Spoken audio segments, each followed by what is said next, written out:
หลายจะมาแต่วังเช้าวังกันมืดซุ่มนี่บ่ประมาณนั้นแหละมืดสลาวบ่เฮาบ่ได้ยินว่าพระที่เข้าใจว่ามีรถล้มรถหยังเนาะโอ้ยบ่ตีกันเด้อตัวนี้ในมันอุบัติเหตุนี่ตัวเองอุบัติเหตุโอ้ยเฮารถย่านนำแล้วเว้ยหลายเด้อห้องได้ยินข่าวมาบางบ่เห็นบ่บางแจกบางนึงนี่นะบางนั้นบ่เฮิงนี่นะพอมาเห็นตัวจริงเห็นกับตาเลยรถนอนเฮ็ดกึ่งดึงอยู่รถกระทับเนาะว้ายข่อยก็ย่านเจ้าเป็นแนวอื่นแล้วข่อยก็ฟ้าวปุ๊กก็ใส่หม้ออยู่บ่ตีเลยจับมือก็ใส่หม้ออยู่เลยว่าเป็นเนี่ยได้พ่อใหญ่ว่าบ่ได้บ่เฮิงตึบ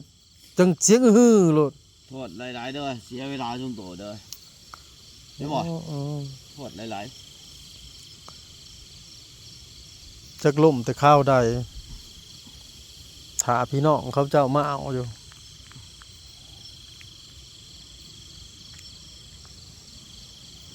ยังบ่จืดทิศอยู่ดิยังบ่จือบ่สีสว่างนี่ลงไปในสีสว่างรู้จักบ่สีสว่างโอ้ยโยสีสว่างเนี่ยขึ้นไปพูนบ้านน้องแต้เข้าไปทั้งผู้บ้านนั้นบ้านเจ้าผู้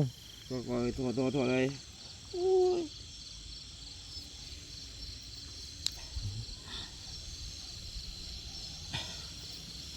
ตายมื้อนี้ละงูน่ะโดยโทษเด้อครับเด้อบ่เป็นหยังเขาสิมาเลยแหละโทษเด้อเขาสิมาฮอดแล้วแหละพ่อใหญ่จังน้อยอดหนาวเด้เขาแล่นมาแล้วเด้อถ่ายคลิปนะจักบาทโอ้พี่น้องเพิ่นมาเอาแล้วเด้อบาดนี้พี่น้องเฮาก็ท่าแต่เฮิงเติบคันสิเมื่อปลาก็บ่ได้บ้านหนึ่งเมืองเดียวเนาะบ้านนึงคนคือกันบ่ซอยกันสิได้ไดโง่ลงมาอีกได้ว้ายเอาไปชักยาเลยนะเพชรเด้อชักยาแล้วกูเดี๋ยวเล่นคุณรถจีนเพื่อนแล้วลูกไปอันน่ะเจ้านางมาบ่ไปตอนนี้ขึ้นแล้วเพชรตุ้งรับน้ำชาเป็นยังไงมึงรับน้ำชาเป็นยังไงไอ้มึงโบราณเลยมึงนั่นมาเอาสิไปซักยาซะก่อนเด้อพี่น้องจังเงินเอามือเฮือนเราพี่น้องเรามาลายอยู่นะอุบัติเหตุมันขึ้นได้ทุกเมื่อเนาะโอ้ทุกใจเบิด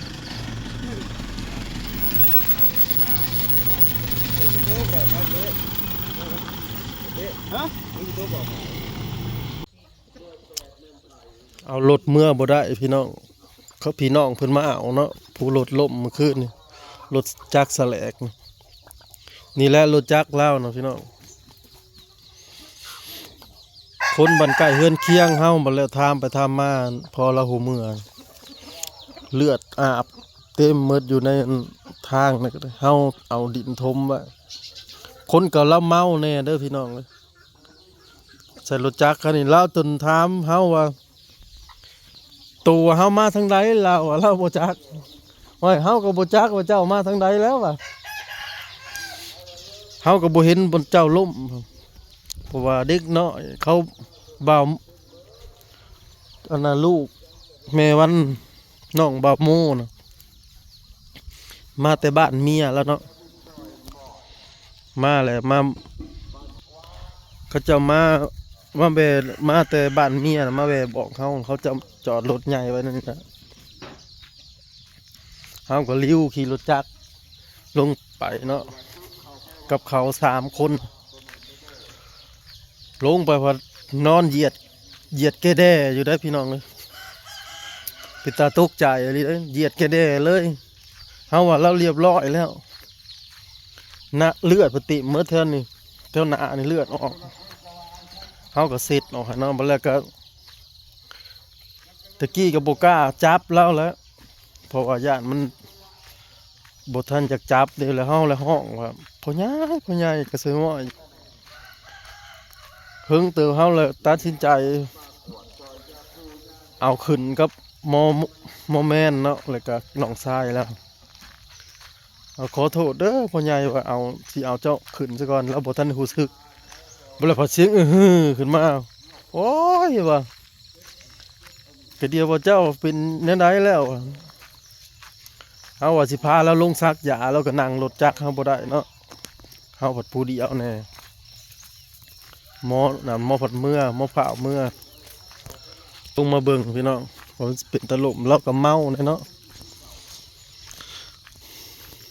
หากจักล่มแต่ตอนใดเด้อพี่น้องรถน่ะจักแหลกตอนใด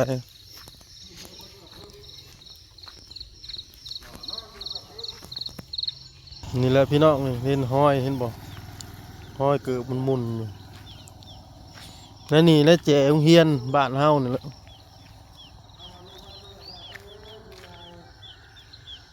ในทางเขาเฮือนเขาเจ้าเบิ่งแน่นี่พี่น้องจักล่มแนวใดจังว่าคือแหกมาแบบนี้ไผก็บ่เห็นนี่ห้อยอันมันตะแกรงรถขีดผู้ห้อยมันไปนะหากจักเรามาแต่ทางใดมาแต่สีสว่างบ่หรือมาแต่ทางน้อยปังแล้วลูกหลานแล้วมาเอาพี่น้องแล้วมาเอาหา6 คนพุ่นได้พี่น้องเฮาก็มาถานั่นนี่ก็แม่ดีแท็กก็เฮิงเติบแล้วมีดีแท็กก็ขึ้นไปเฮาก็อยู่ผู้เดียวโทรหาพี่น้องเขาโทรหาพ่อบ้านปั่น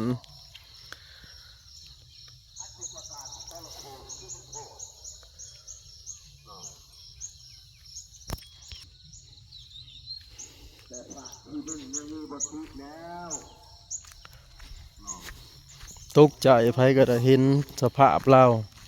นอนเหยียดแกแด่อยู่เห็นอุบัติเหตุเกิดกับโตนั่นนี่แล้วพี่น้องเลยเห็นกับตาเลยนะว่าซั่นซะอันเห็นคนนอนอยู่นะ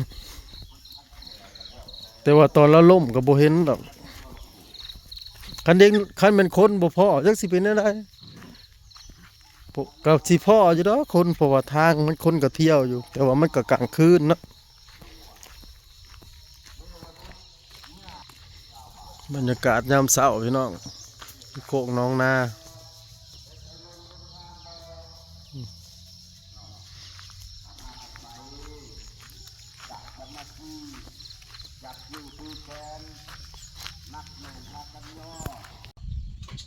แมวเด้อนะจักน้ำหายนะ กินข้าวเตรียมไปโรงเรียนท่านั่นบ่ท่าปากบ่ป้าส่งมาให้นะปากกันปากแตกเจ้าเนียนหมักแป๊บเจ้าลืมเลยหมักแป๊บ ลืมเมื่อหนาไปแล้ว แม่เป็นปนกบพี่น้องเมื่อคืนนี่พากันตกอกตกใจ ร้อยพูดที่ไม่ต้องคนหลุดลมเจอเนี่ยหลุดลมไฟมันมาปังใช่เขาเลยเดี๋ยวจะได้ติดมาได้แล้วบัวติ้งบัวนี่นะถ้าจุดไหนแล้ว บ่เราเมาน้ำแหน่ก่อน นั่นอะไรยังวะ หักเลือดเต็มมาแล้วมื้อนี้น่าสิเฮ็ดเวียกร่วมเด้อพี่น้องเอ้ย แสบแต่ว่า เข้าเมื่อ ก้นกบซักคือแสบ เข้าเมื่อนั่นน่ะเฮ็ดเวียกร่วมถมทางเนาะบ่อนใดมันเป็นคุ้มเป็นบ่อพอตกแรงมาเกี่ยวข้าวเกี่ยวน้ำแล้วสิถมอยู่ทุกปีเด้อ ก้นกบทำไมอร่อยจัง ลังปีก็เอารถลังปีก็เอาคนอยู่ใส่ล้อเข็นเนาะตักดินไถนา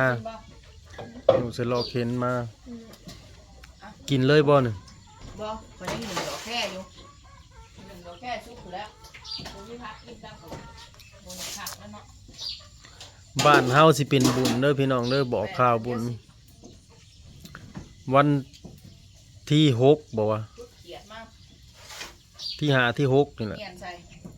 หากได้ยินว่า มันบ่เข้าใจว่าวันพฤหัสสิมานี่บ่วันเสาร์สิมานี่บ่ ยังเดี๋ยวนี้ บุญ บุญใส่ บุญบ้านเฮาแล้วบุญนั้นกุ้มเขา กินมันอิ่มเด้อเด้อ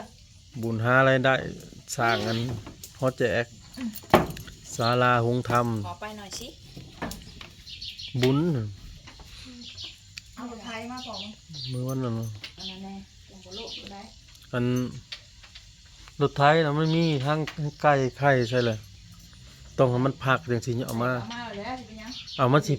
สิเห็นบ่บัดนี้ เห็นมันยังสิบ่เห็นรถไทยอยู่พี่ คันมันพักยังไข่อยู่